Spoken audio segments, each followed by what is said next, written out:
Hello, everyone.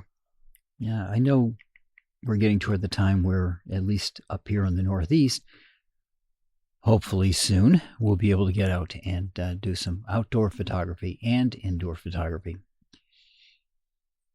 and not be outside and freezing. And so I wanted to talk about some basics before we get into planning for the year. So we'll talk about basics today.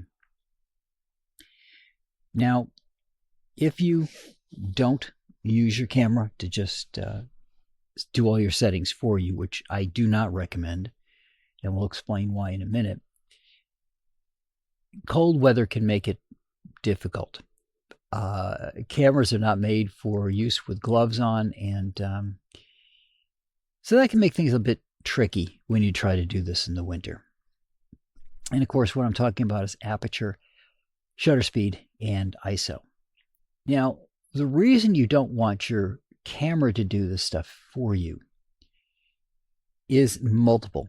So let's go into each one and we'll talk about why you don't want your camera doing that. Aperture.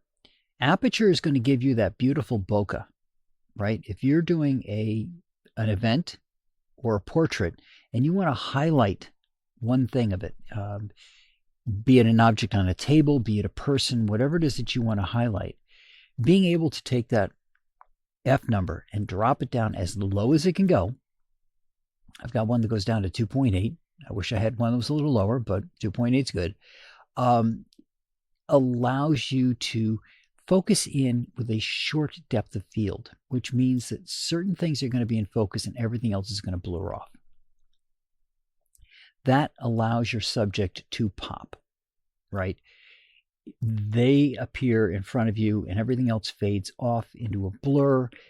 You can still see what's going on, but the focus is on that person or on that object. But the problem is if you go into a low light situation and you're using aperture, you're going to, as those numbers go down, it lets in more and more and more light, which is great, right? You got a low light situation. I can put it down to 2.8. I'm going to get the most light in I can get because this is as low as my lens can go. However, if you don't want the bokeh, if you don't want things falling off, if you've got a diorama type scene in front of you and you need that greater depth, you have to dial that down. As you dial that down, meaning higher numbers, because remember this is 1 over, so because it's 1 over 2.8 is much more than 1 over 5.8 or 1 over 7. So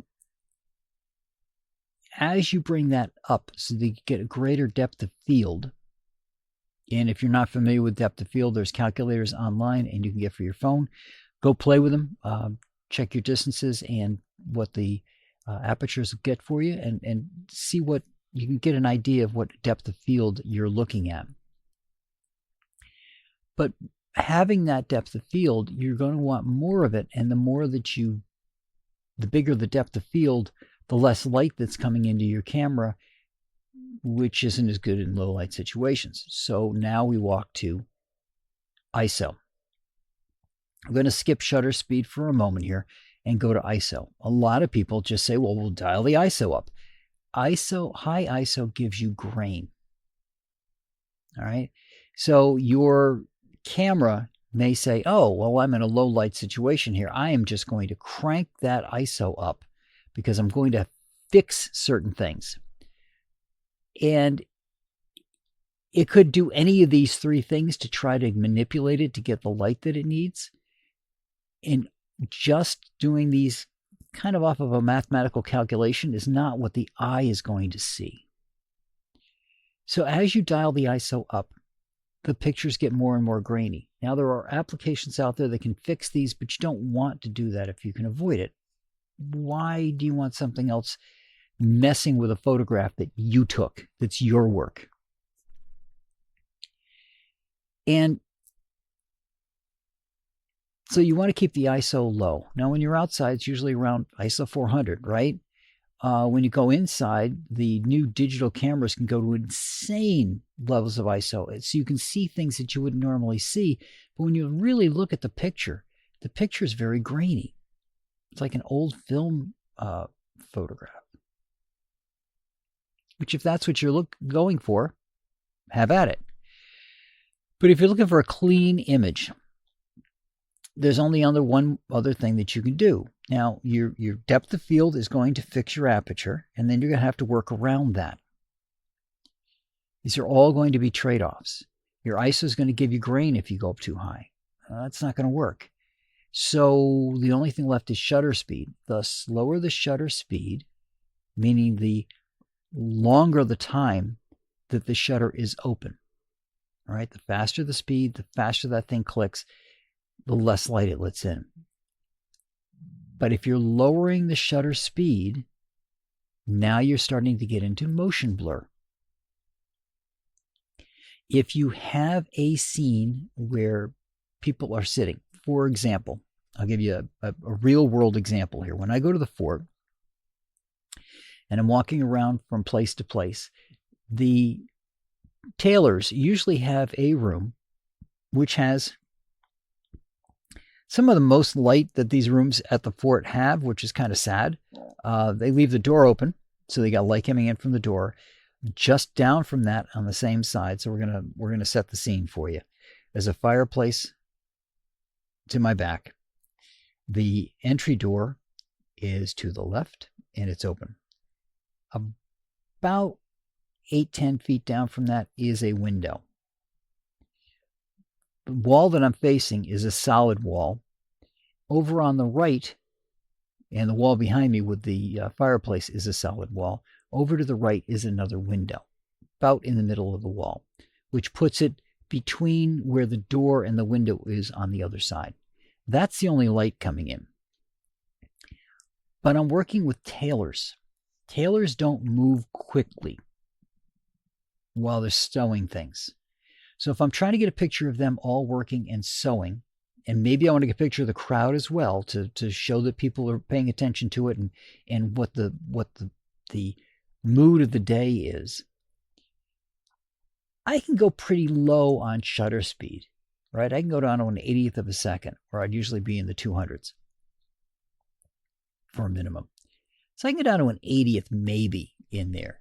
Now, because of the lighting situation here, and because I want a good depth of field, because I've got a crowd in front of me that I want to get, or I've got the collection of tailors working. Now, if I wanted to get a really good picture of them working on it, then I would probably go to the 2.8. I want that bokeh. I want just their hands and the needle and let everything else fall away. But I'm not doing that here. I need a larger depth of field. In order to get that larger depth of field and keep the ISO low, because again, I'm trying to get pictures of people here. I don't want it to be grainy. So the trade-off is I can drop down to an 80th of a second. Okay. I can, at the same time, now raise my aperture to 5.6. So it's 1 over 5.6. And now it's got half the opening that it did at 2.8. Because remember, this is aperture. This is the opening in your camera. 1 over 2.8 is the amount of area that it's going to be open. 1 over 5/6 is half that area is now going to be opened.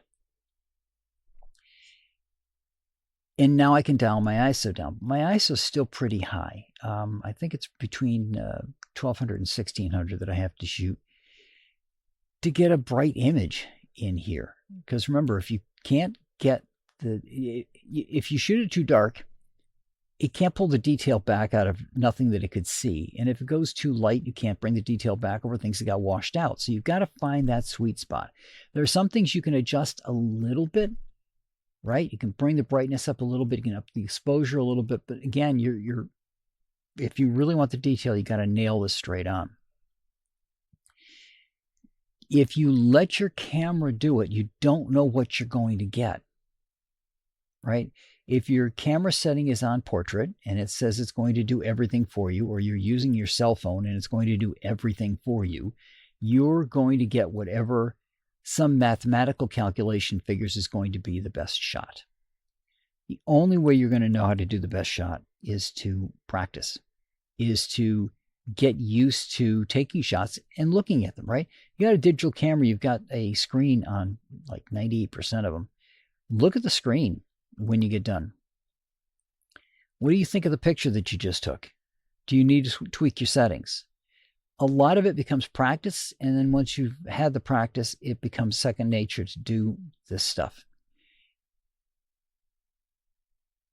With the spring coming up and being able to shoot inside and outside, you're going to be shifting between one thing and another. So keep that in mind when you do it. If your camera, regardless of whether it's a phone or a physical camera, I prefer regular cameras myself, has the ability to allow you to set some presets, you might want to consider that, not as the be all and end all, but as a starting point. So as I said, if I go into the situation and I think I'm going to need 1600 ISO, I'm going to shoot at 5.6, f of 5.6, and I'm going to shoot it an 80th of a second. And the camera allows me to do that. I can put that in as a preset. And then when I get into the environment, most of my stuff is there. I just need to dial it in a little bit more. Maybe I can bring it in a little bit more on the speed, make it a little faster. Maybe I can dial that ISO down because there's more light coming in right now than was at the time that I came up with the formula that I needed. And that gives you that ability to dial it in. Failing that, if you really need to and you're having trouble remembering it, you got your phone, right? Open up a notepad on your phone. Put down the different conditions. And how you get those conditions, we'll talk about next week. But make notes to yourself. Make it something simple so that you can just look at it quickly and dial those settings right in so you can get into taking your shots, because you don't want to lose the time if you can avoid it. So that's what I got for you guys this week. I will talk to you all next week.